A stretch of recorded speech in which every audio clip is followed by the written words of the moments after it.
Hello everybody, welcome in the world of Yatharth Ayurveda. ओम धन्वंतरी नमामि. Myself Kanhaiya Chavan BMS final student.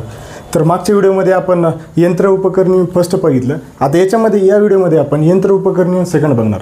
आता याच्यामध्ये काय आहेत मित्रांनो, याच्यामध्ये मस्ट नो पॉईंट आहे पुट यंत्र. आता वेगवेगळे put, what is mean buy put? Put म्हणजे खोपा लाईक स्ट्रक्चर. पुट म्हणजे काय? खोपा लाईक स्ट्रक्चर.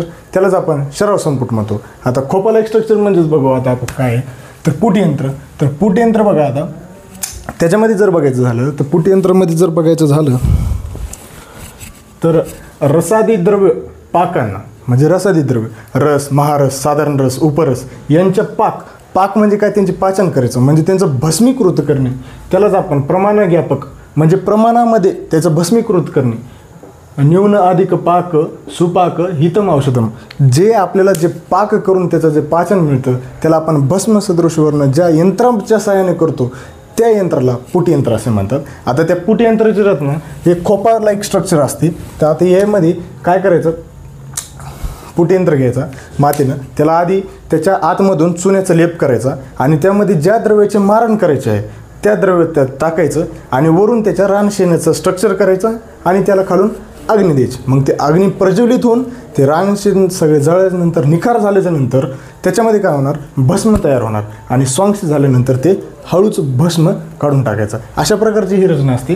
तर याला दोन प्रमाणे अग्नी देतात. आता भस्म तयार करण्याकरिता बघा, काही आता समजा सुवर्ण धातू येतं, तर त्या सुवर्ण धातूला कमी प्रमाणात तापमान जर समजा त्याला आपण कमी प्रमाणात जर गरम केलं तर ते म्हणजे तापमान हे कमी प्रमाणात ते दिलं तरी ते लवकर वितळून जाते. पण जर समजा लोह धातू असला तर लोह धातू याला जास्त तापमान लागतो आणि त्याला भस्म करण्यासाठी खूप जास्त तापमान लागतो. तर तसे काही पुटयंत्राचे. आता पुटयंत्राचे जर बघितलं तर याचे 3 प्रकार वर्णन केलेत. आपण त्याच्या आधी काय करू, प्रकारच्या आधी मी तुम्हाला भस्माचे वर्णन सांगितलं होतं. अपूर्ण भाव होतं म्हणजे त्यांच्यामध्ये कोणतेही बदल होत नाहीत भस्म झाल्यानंतर. वारी तर होतं म्हणजे पाण्यावर तरंगतात. त्याच्यानंतर ते शीघ्रव्यापी होते म्हणजे ते पाण्यात लघुवंशील म्हणजे वर तरतात. त्याच्यानंतर त्याच्यामध्ये काय होते, लघुगुण प्राप्त होते, त्याच्यापासून लघुगुणशीलता येते. अशा वेगवेगळ्या प्रकारचे त्यांचे कॅरेक्टर्स आहेत भस्माचे. तर तेच कॅरेक्टर आपण बघितले. आता त्याच्यानंतर बघितलं तर प्रकार येते पुटयंत्र. आता प्रकार जर बघितला तर ऊर्जा स्त्रोतावरून, आता त्यांच्या नावामध्येच अर्थ बघा, चंद्रपुट म्हणजे चंदाने पूच्या तारोसे, चंद्रामधून जे आपण निर्मिती करतो पुट यंत्राचा उपयोग करतो त्याला चंद्रपुट असे म्हणतात. सूर्यपुट, सूर्यास्त अजय देवगणचा फेमस डान्स. मग त्याच्यावरूनच काय होते, सूर्यपुट येते. त्याच्यानंतर अग्निपुटला याला अग्नी द्यावं लागते. अशा प्रकारचे ही ऊर्जा स्त्रोत झाले. आता अग्नि प्रमाणावरून कोणते येतं तर महापुट, गजपुट, वराहपुट, कुकुटपुट, कपोतपुट हे अशा वेगवेगळ्या प्रकारचे अग्निप्रमाणावरून ते आपण बघणार आहेत. त्याच्यानंतर इंधनावरून म्हणजे रानशेणे त्यांचे लावकपूट, कुंभपूट, वालुकापूट अशा प्रकारचे म्हणजे त्यांचे प्रकार होते. आता बघूया आपण समोर वळूया की पुट कोणते येतं. इथपर्यंत समजलं का? हो की नाही रे बाबा, सांगा रे. हो, चला मग समोर बघूया. तर समोर येतं महापुट. आता समोर महापुटामध्ये काय येतं बघा, महापुटामध्ये येतं बघा आता एका काय करायचं माहिती आहे का, पहिले 2 हस्त म्हणजे किती माहिती आहे का, 2 हस्त म्हणजे 3 फुटाची रचना खोल खड्डा खणायचा. त्या खोल खड्डा खणल्याच्या नंतर त्याच्यामध्ये काय करायचं, 1000 रानशेणाचं त्याच्यामध्ये टाकायचं. म्हणजे किती रानशेणा टाकायचं, आधी 1000 रानशेणा टाकायचा. किती रानशेणा टाकायचा, 1000 रानशेणा टाकायचा. आणि नंतर त्याच्यामध्ये सराव संपुट ठेवायचं. सराव संपुटामध्ये ज्या आपल्याला द्रव्यांचं मारण करायचं असेल किंवा भस्म करायचं असेल त्याच्यात द्रव्य ते टाकून आधी चुन्याचं लेप करून त्याच्यामध्ये टाकायचं. आणि त्याच्यामध्ये टाकल्यानंतर वरून मग अजून 500 रानशेण्या रचव्यात. आणि अशा प्रकारे हे जमिनीमध्ये खड्डा खणून कृती करतात. आता हे जमिनीमध्ये खड्डा खणून केल्यामुळे याचं काय होतं माहिती आहे का, की हे एकदम दमादमानं पेटत राहतात आणि दमादमानं स्वांक्षित होत राहते. म्हणून अशा प्रकारचे ही येते. आता याच्यामध्ये जर समजा अग्नीचं जर बघितलं तर किती प्रमाणात जाते, 1,500 डिग्री सेल्सिअस, 1500 डिग्री सेल्सिअसपर्यंत अग्नी तापमान जातो. आणि याच्यामध्ये जर बघितलं तर हे कोणत्या याच्यामध्ये होतात तर ताम्र, अब्रक आणि वैक्रांत हे 3 फिक्स MCQ असते. तर लक्षात राहू द्या की महापुट म्हणलं की ताम्र ताम्र अभिवैक्रांत असे लक्षात राहू द्या. त्याच्यानंतर गजपुट जर झालं, आता हे गजपुट दुसरा पुट येते. इथपर्यंत समजलं का? हो की नाही? हे राजू इकडे लक्ष दे रे बाबा, दीदीकडे बघू नको. चला आता समोर जर बघितलं तर गजपूट. आता गजपूट म्हणजे काय माहिती आहे का? गज आपल्याला माहिती आहे, गज वेगळी पण याचा गज वेगळा. कारण की याच्यामध्ये काय करायचं, एक राजहस्त रचना करायची. एक राजहस्त म्हणजे किती माहिती आहे का? 2 फूट, 2 फुटाचे खोल खड्डा करण्याचा, लांबी रुंदी त्याची. त्याच्यामध्ये काय करायचं, पहिले किती रानशेणा भरायचं त्याच्यामध्ये पहिले भरायचं 500 रानशेणा. किती भरायच्या? 500 रानशेणा भरायच्या. याच्यामध्ये 500 रानशेणा भरायचं आणि त्याच्यानंतर त्याच्यावर सर्वसंपुट ठेवायचं आणि नंतर अजून 100 रानशेणा, नाही सॉरी चुकलं माझं 250 रानशेणा आहेत खाली आणि वरी 100 रानशेणा रचाव्यात. आणि अशा प्रकारची जी कृती करतात त्याला आपण गजपूट म्हणतो. आता याच्यामध्ये जर बघितलं तापमान तर याच्यामध्ये 800 ते 1000 डिग्री सेल्सिअस असतात. आणि याची जर आपण उपयोग जर बघितले तर याला अभ्रक, कुक्कुट तांडवक आणि गोदंती प्रवाळ याच्यामध्ये उपयोग होतो.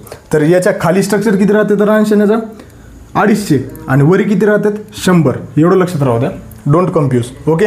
आता याच्या पुढे जर स्टेप बघितलं तर वराहपूट येते. वराह, डू यू नो वराह? वराह हे भगवान कृष्णाचा अवतार आहे, वराहमुखी म्हणून. बघा आणि कमेंट करा कोणत्या राक्षसाला त्यांनी मारलं होतं वराहाने. त्याच्यानंतर याच्या नावातच अर्थ आहे. आता याच्यामध्ये स्ट्रक्चर कसं असते की याच्यामध्ये पहिले काय करायचं, एक अरत्नी म्हणजे 1.5 फूट खड्डा खणायचा, लांबी रुंदी त्याची उंची.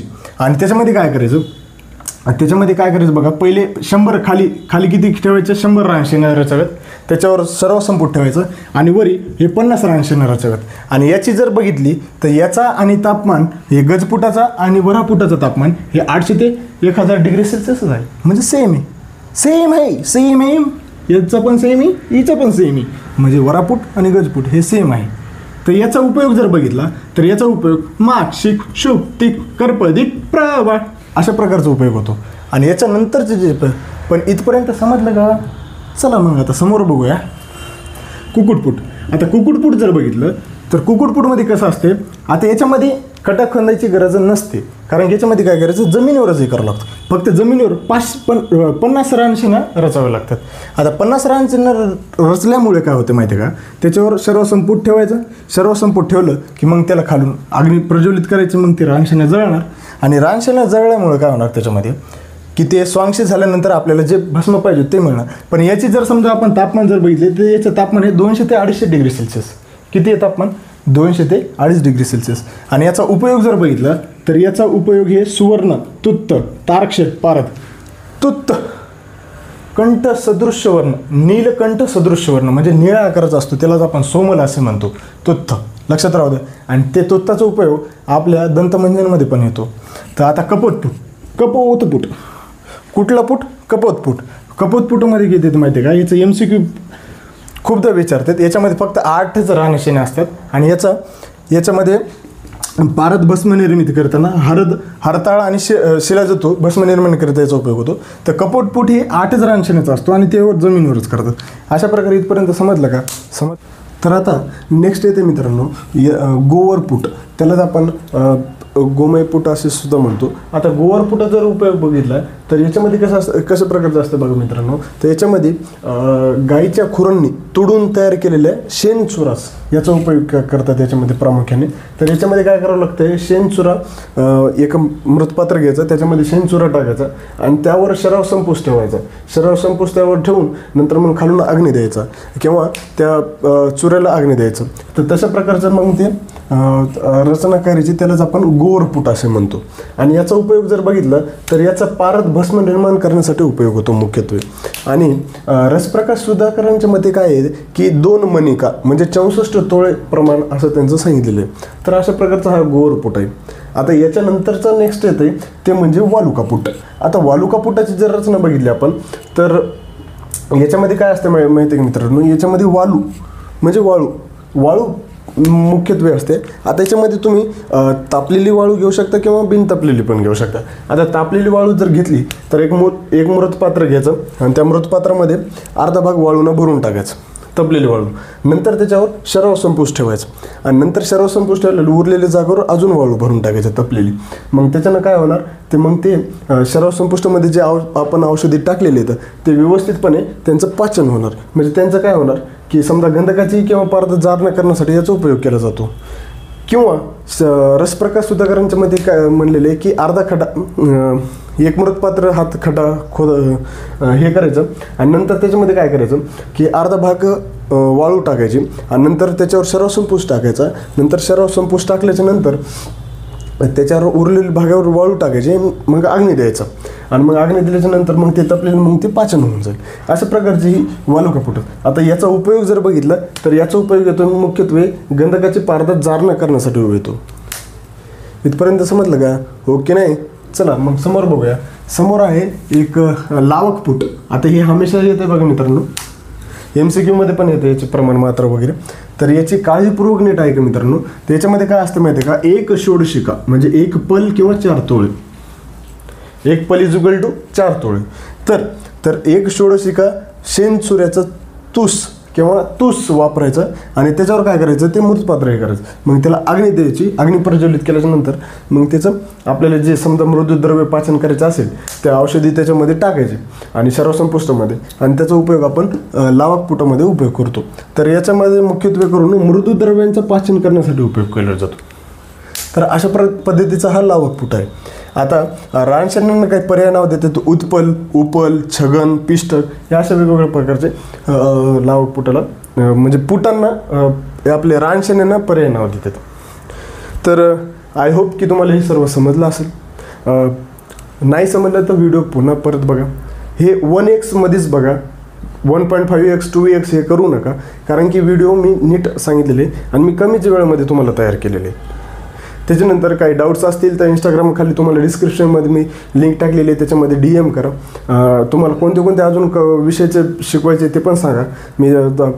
मी शिकवायचा प्रयत्न करेल आणि काही डाऊट्स असतील तर ते डाऊट विचारा. त्याच्यानंतर चॅनलला सबस्क्राईब करा, लाईक करा, शेअर करा आणि आमचं व्हॉट्सअप चॅनल पण जॉईन करा फॉर लेटेस्ट अपडेट्ससाठी. त्याच्यानंतर थँक्यू.